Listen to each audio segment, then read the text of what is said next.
आपल्या कुकीज तयार आहेत। मी तुम्हाला एक तोडून सुद्धा दाखवते, अगदी अप्रतिम होते। तर पहा या पद्धतीने, पहा खूप सुरेख झाली आहे, आतमधून व्यवस्थित फुगते आणि खूप खूप क्रिस्पी होते। नमस्कार मंडळी, मी कोमल तुमच्या सगळ्यांचं आपल्या कोमल नागणे पाटील या रेसिपी चॅनलमध्ये खूप सारं स्वागत करते। तर आज आपण कोकोनट कुकीजची रेसिपी पाहतोय। अगदी साधी आहे, सोपी आहे, अगदी 5 ते 6 साहित्यात होते। टाइम आणि मेजरमेंट एकदम व्यवस्थित सांगितलंय। फक्त कुकीज करताना एकच काळजी घ्यायची असते, मेजरमेंट योग्य असलं पाहिजे आणि जेव्हा तुम्ही मिक्सिंग करता तेव्हा त्याचं हलक्या हाताने केलं पाहिजे। जर तुम्ही मिक्सचर करताना म्हणजे कणिक मळताना डो करताना त्याचा जर तुम्ही हलक्या हाताने नाही केली तर कुकीज दगडासारख्या, आपले जसे रव्याचे लाडू व्हायचे पूर्वीच्या लोकांचे की दगडासारखे तसे होतात। एवढंच लक्षात ठेवायचं फक्त मिक्सचर करता तेव्हा की हलक्या हाताने करायचं, नाही तर कुकीज अगदी ठीक होतात, तुटत सुद्धा नाही। चला तर मग रेसिपीला सुरुवात करूया। बरं, रेसिपी तुम्हाला जर आवडत असेल तर लाईक करा, शेअर करा आणि सबस्क्राईब करा। चला तर मग सुरू करू। तर आज आपण कोकोनट कुकीज बनवतोय। तर कोकोनट कुकीज बनवण्यासाठी इथे माझ्याकडे हे सुकं खोबरं आहे, डेसिकेटेड कोकोनट आहे। तुमच्या घरात जे खोबरं असतं ते किसून घेतलं तरी चालेल।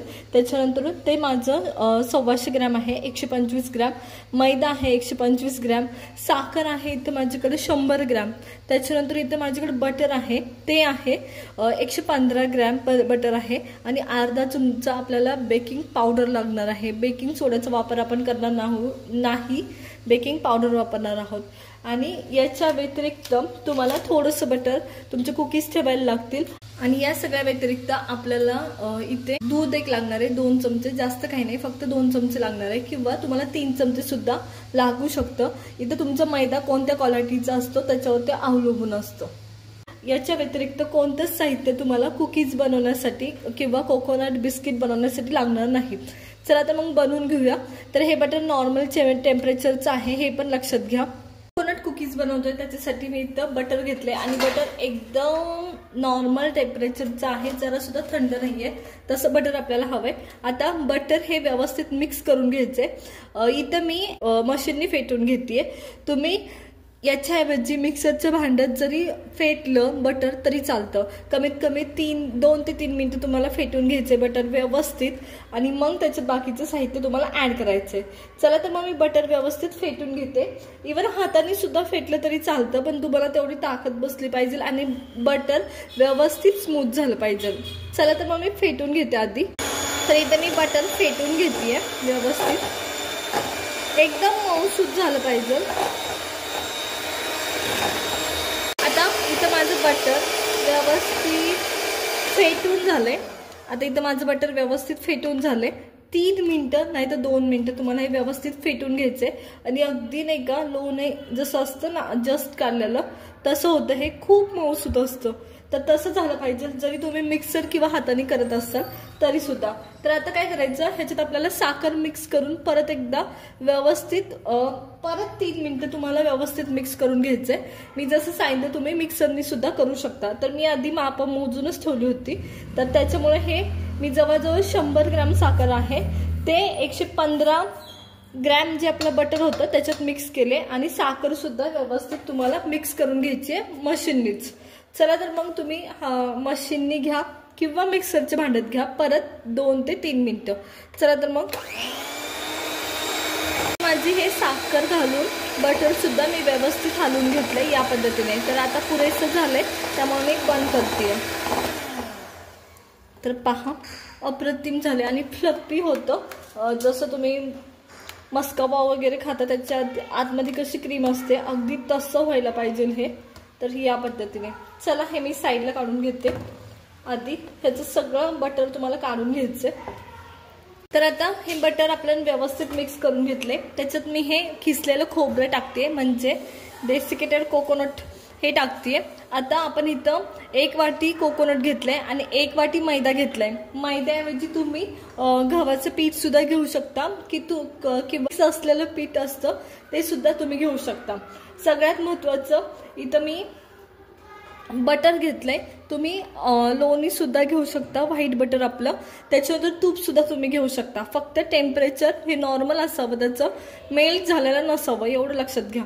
चला तर मी हे खोबरं व्यवस्थित त्याच्यात मिक्स करून घेते। मिक्स करताना एक लक्षात ठेवायचं की हलक्या हाताने करायचं, नाहीतर अगदी ती कुकीज दगड होते, त्याच्यामुळे मिक्स करताना हलक्या हाताने करायचं। तर मी हे मिक्स करून घेते। याच्यात मी एकदम हलक्या हाताने, खूप काही करायचं नाही, हलक्या हाताने सगळ्या गोष्टी मिक्स करायच्या। खूप प्रेस केलं ना की व्यवस्थित होत नाही ते। इथे माझं कोकोनट मिक्स करून झाले। आता इथं मैदा मिक्स करतेय, जो की माझा 125 ग्रॅम आहे। 125 ग्रॅमच माझं कोकोनट होतं, म्हणजे वाटीच्या वजनाने 1 वाटीच होतं, दोन्ही सेम प्रमाणाचं होतं। जेव्हा तुम्ही शक्यतो बेकिंग करता तेव्हा वजनी प्रमाण वापरावं, म्हणजे सोपं जातं आणि वस्तू चुकत नाहीत। हे सुद्धा तुम्हाला हलक्या हाताने मिक्स करून घ्यायचे, अगदी हलक्या हाताने। आता मी ह्याच्यात मिक्स हे व्यवस्थित करता येत नाही, म्हणून मी साईडला काढून घेणार आहे ताटात मोठ्या, जेणेकरून हे मिक्स करता यावं याच्यासाठी। चला तर मग मी हे काढून घेते या पद्धतीने। तर आता हे मी व्यवस्थित मिक्स करून घेते। हे पहा, खूप प्रेस नाही करायचं, नाही तर कुकीज खूप हार्ड होतात, तेवढं लक्षात ठेवा। तर एकदम हलक्या हाताने मिक्स करून घ्यायचे। हे आपली बेकिंग पावडर मिक्स करायची राहिली होती, तर मी इथं थोडंसं मैदा घेतलाय आणि त्याच्यात ही बेकिंग पावडर मिक्स केली आहे आणि हे सगळं व्यवस्थित मिक्स करणार आहे, जेणेकरून बेकिंग पावडर व्यवस्थित मिक्स व्हावी। तर मी अर्धा चमचा फक्त बेकिंग पावडर घेतली होती, एवढं लक्षात घ्या। इथं आपल्याला बेकिंग सोडा यूज नाही करायचा आणि हे परत मिक्स करून घ्यायचं आपल्याला या पद्धतीने। सगळ्यात महत्त्वाचं, या सगळ्या गोष्टी मी ह्या चाळून ठेवलेल्या होत्या, एवढं लक्षात घ्या। आणि मी साईडला वजन करून ठेवलं होतं, म्हणून मी इथं चाळणी तुम्हाला म्हणजे चाळून दाखवलं नाही, पण ॲक्च्युली जेव्हा तुम्ही बेकिंग करता तेव्हा सगळ्या गोष्टी ह्या त्या टायमाला चाळून घेतल्या पाहिजे। मी जस्ट चाळून घेऊन साईडला ठेवल्या होत्या रेसिपीसाठी। तर आता सगळ्यात महत्त्वाचं, आता हे व्यवस्थित मिक्स झाले, त्या टायमाला आपण ह्याच्यात 2 चमचे दूध टाकून, कदाचित तुम्हाला एखादा चमचा जास्त पण लागू शकतो, तर ते टाकून आपल्याला हे व्यवस्थित मळून घ्यायचे। 2 चमचे इनफ होतं, पण कदाचित मैद्याची क्वालिटी कशी आहे त्यानुसार तुम्हाला हे मळून घ्यायचे। चला तर मग मी हे मळून घेते। व्यवस्थित डो करायचा आहे, हलकासा, खूप प्रेस करायचं नाही।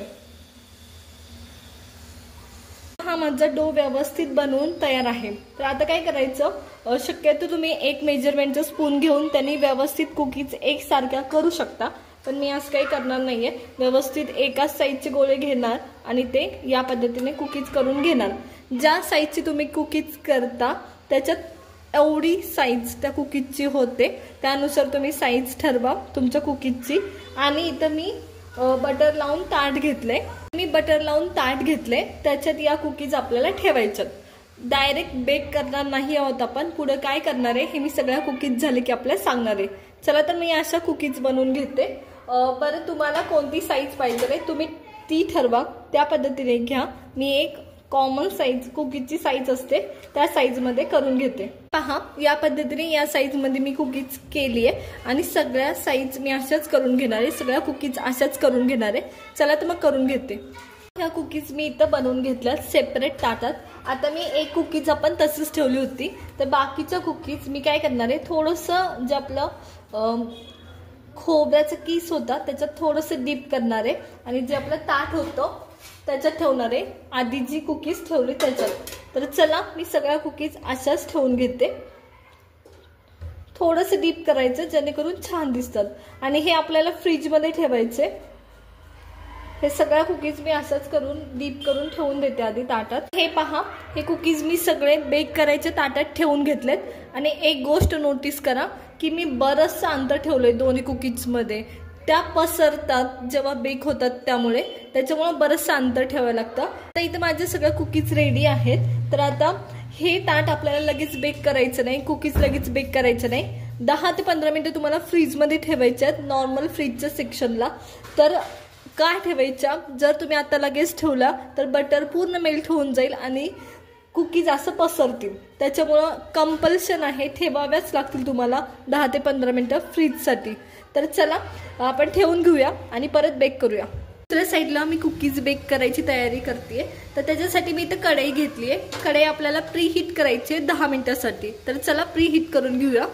कढई ठेवून आपली 10 मिनिटं झालेत आणि कढई व्यवस्थित प्रीहीट झाली आहे। आता आपले कुकीज पाहूया आपण कसे झालेत ते। तर इथं मी ही कुकीज सुद्धा साईडला काढून घेतलेत आणि आपण हे बेक करायला ठेवतोय याच्या आतमध्ये. शक्यतो पसरट ठेवायचं म्हणजे व्यवस्थित बेक होतात. आता व्यवस्थित त्याच मापाचं ताट घ्यायचं आणि 20 ते 25 मिनिटं आपल्याला ह्याला बेक करून घ्यायचंय. चला तर मग वाट पाहूया 20 ते 25 मिनिटं. 20 ते 25 मिनिटाच्या आधी बिलकुल उघडून बघू नका, होत नाहीत त्या कुकीज त्याच्यामुळे. तर चला वाट पाहूया. कुकीज बेक करायला ठेवून आपल्या इथं जवळजवळ 20 ते 25 मिनिटं झालेत. आता आपण काढून पाहणार आहोत कसे झालेत त्या. तर ताट काढून पाहते कुकीजचं कसं झालंय. आता कुकीज जेव्हा तुम्ही ओपन करता तेव्हा त्या खूप मऊसूत असतात. तर पहा, अप्रतिम दिसतात ते, एकच नंबर, खूप छान झालेत कुकीज, खूप छान झाल्यात, खूप छान बेक झाल्यात. आता आपण साईडला काढून घेऊया. तर आता एक गोष्ट लक्षात ठेवा, जेव्हा तुम्ही ओव्हन मध्ये कुक करता तेव्हा व्यवस्थित त्याला सोनेरी कलर येतो. आता तुम्ही ह्याच्यात पण तो कलर आणू शकता, प्रॉपर ब्राऊन कलर. पण एक लक्षात घ्या, आता मी ही कुकीज तुम्हाला उलटी करून दाखवते. हा जो कलर आहे तो आणखी डार्क होत जातो जेवढा वेळ तुम्ही कुकीज बेक करायला ठेवता. या टायमाला कुकीज अगदी खाण्यायोग्य बेक आहेत कढईमध्ये, पण कलर येत नाही. तो फक्त कलर आणण्यासाठी तुम्ही आणखी थोडंसं कुक करू शकता आणि कलर आणू शकता. चला तर मी साईडला काढून घेते. आता ह्या सगळ्या कुकीज व्यवस्थित झाल्यात. तर एक लक्षात घ्या, आता कुकीज खूप सॉफ्ट असतात, तुम्ही काढताना तुटतात सुद्धा, इव्हन एवढ्या सॉफ्ट असतात. त्याच्यामुळे काढताना काहीतरी वापर करा आणि व्यवस्थित साईडला काढून घ्या. चला तर मी सगळ्या कुकीज अशाच साईडला काढून घेते. इथं मी टिफिन घेतलाय माझं, ताटात पण तुम्हाला काढून दाखवते. तर इथं मी माझं कुकीज ठेवायचं टिफिन घेतलाय, तर त्याच्यात मी ही कुकीज या पद्धतीने साईडला काढून घेते. तर पहा, अप्रतिम. चला तर सगळ्या कुकीज मी अशाच साईडला काढून घेते आणि बाकीच्या कुकीज सुद्धा परत लावून घेते. पहा, मी सगळ्या कुकीज साईडला काढून घेतल्यात आणि एकदम व्यवस्थित तयार आहे. कलर पहा, आपण खूप जास्त वेळ नाही ठेवला. तुम्हाला पाहिजे असेल तर जास्त वेळ ठेवून ह्याच्यापेक्षा डार्क कलर तुम्ही आणू शकता. तर पहा, अप्रतिम.